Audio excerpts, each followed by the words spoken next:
Carroll is the Harvard of the Midwest. Thank you.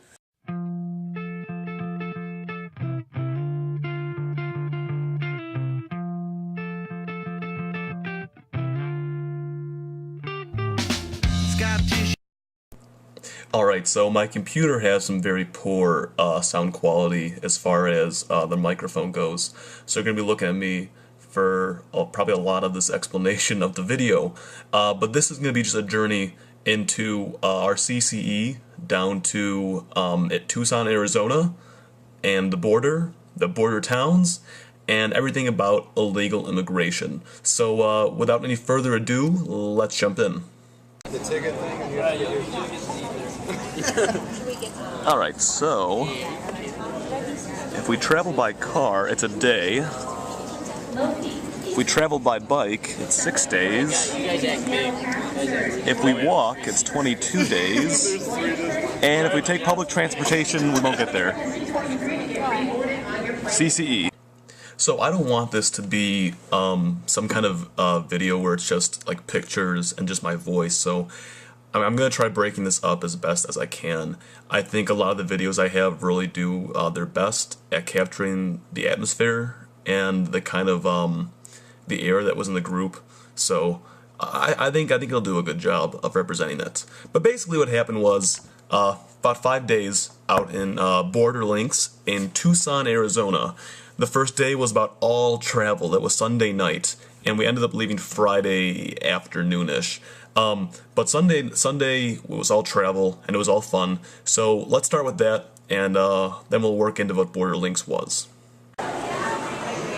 1, 2, 3, 4. A lot of drinks on this table. Are we from Wisconsin? No. Yeah. There it is, there it is, there it is, there it is. Oh, I thought it said water. There it is. That is the In-N-Out Burger. One of the greatest hamburgers in the world of hamburgers. Oh my god. There it is. Oh, we're passing it. In and out you go, Joe. In and out I go. With no burger for you. Oh my goodness. Welcome to Arizona. Okay, this is the dormitories. They look like little office cubicles. This is our room. Brody picked the best 2-bedroom apartment that he could. Have a little dresser, little night lights. We have 2 outlets in this room, which is pretty sweet. And that's where Brody sleeps. That's where I sleep. And these are our lights that come on at like 7 a.m. because Loyola wakes up early.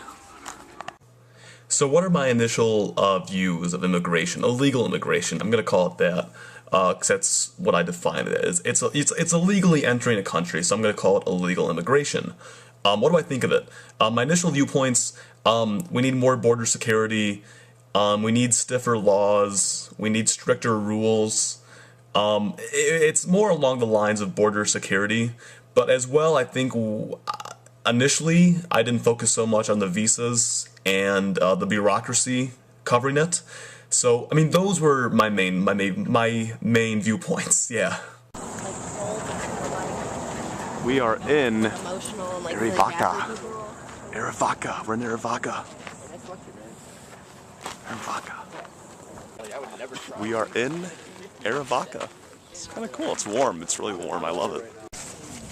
Peanut butter and jelly. I can't be. Now that's traditional Mexican cuisine. We made it.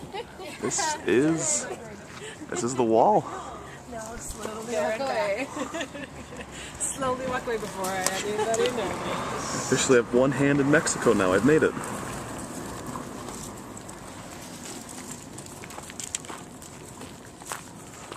This is it.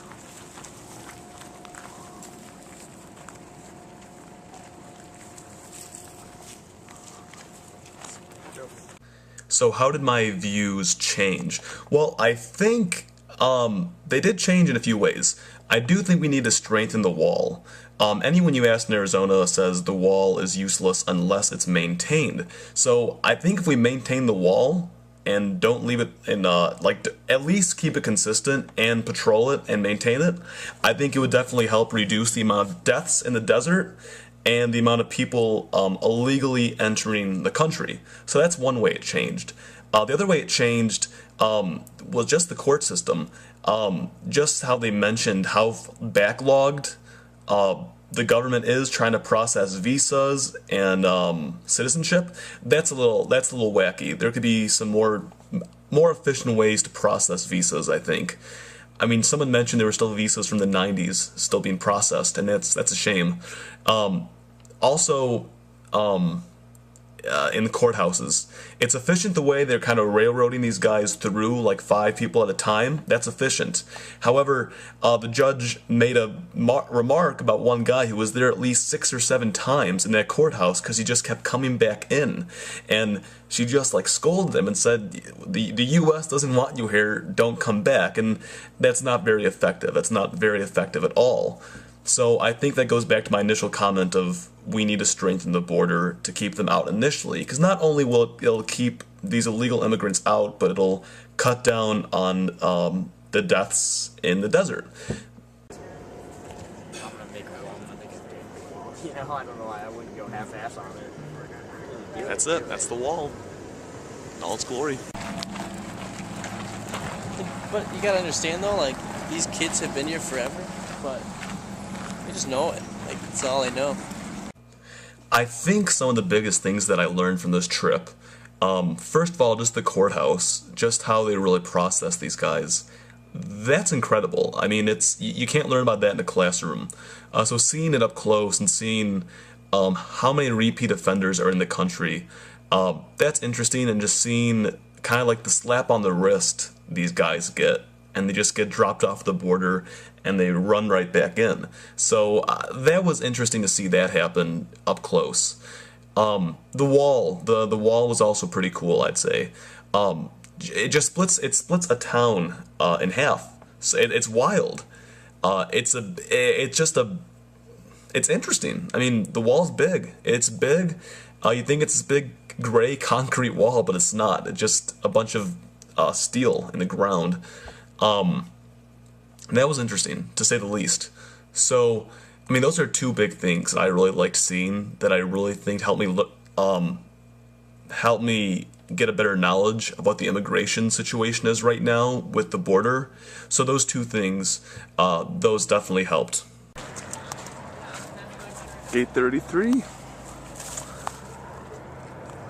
Not only is it's an American lock. Maybe on the other side they have the Mexican lock. You hear that joke or no? No, I missed that one. It says American lock. I said maybe on the other side they have the Mexican lock. My definition of culture is what defines us. I wouldn't say, I mean, you could use it on a national level, what defines the American, but I look at more, instead of a macro level, I look at more of like a micro level. Us. What defines you, me, everyone around us. So what may define my culture is a lot different than what may define your culture. Does that make sense? My culture is defined by my parents, my grandparents, and so forth. And yours is the same way. Everyone's is the same way. That's my definition of culture. Your family's heritage, so to say, yeah. Why does culture matter? That's a good one. I think culture matters because in the grand scheme, we're all moving around. We're never in one place. We're like nomads. We're moving constantly, and culture always helps define your roots, define where you're from. We're not still back in Europe. We're not back in Asia. We're not back. I mean, we're in the U.S. So no one's from their original spot. So I think culture really helps define and refine what you are. It makes you remember your heritage and your past. Overall, this trip really forces you to think in a more open mind. That's how I think. It really makes you think. It really makes you focus on thinking with an open mind. Because with a closed mind, you're gonna miss a lot of things. And like I said, when I started this trip, I wasn't closed-minded, but I was set in my ideas. And I'm still pretty set in what I think about illegal immigration, hence that I'm still calling it illegal immigration instead of calling it migration or anything else. But I can understand why people would call it migration. I can understand why people don't want to see border security, or they don't want to see or closed borders. I get that. Because you go in there with an open mind.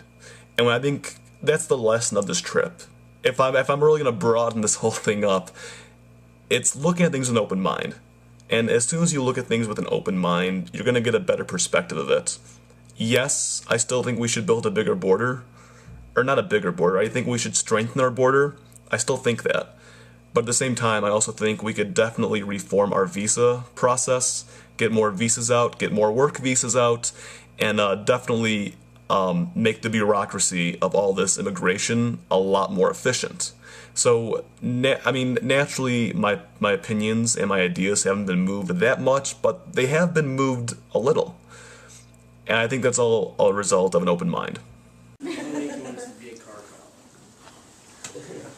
Brownie! Brownie! Yes, honey.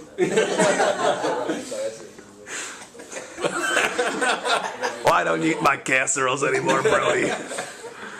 But, and to be fair, I'm really focusing on the day that really impacted me the most, and that day was those two things was seeing the border and going to court. However, there was a lot of other stuff that we did. We saw a lot of speakers. You know, we had a speaker about the border security. We had speakers about immigration. We had speakers about everybody. And it was wonderful. But sitting down and listening to a speaker compared to going out firsthand and seeing everything, that's what really made the CCE worthwhile. And I had to make sure to mention Ed and the desert walk. How fast this stuff deteriorates out here. So things that they put out were, like this. That doesn't do anything for the thing. But when Lori is here. That's good.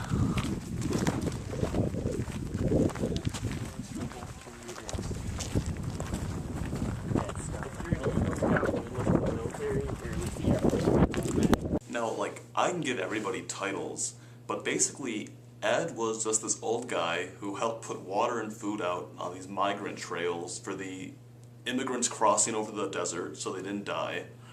And he's also someone that, helped scan the deserts for bodies, for corpses of these migrants that would go missing. So, the guy's obviously seen a lot of shit, but he led us on a desert walk. We saw different areas where bodies were found. It was a very cool experience. Was it the most important one for me? Not necessarily. It really did show you the environment that these guys go through just to get to the U.S. So that was cool, but I had to make sure I can't go the whole video without saying something about Ed and the desert walk, because it was a very big part of our trip.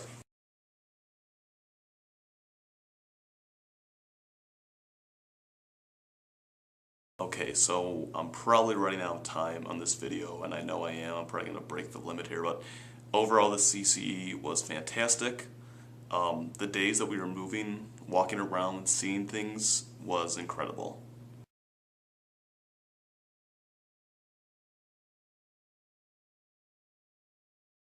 The food. I'm going to be very critical of the food. Day one dinner already was very poor. It was kind of weak. But then again, it was vegan, and I'm a meat eater. I'm from the Midwest. Can you blame me?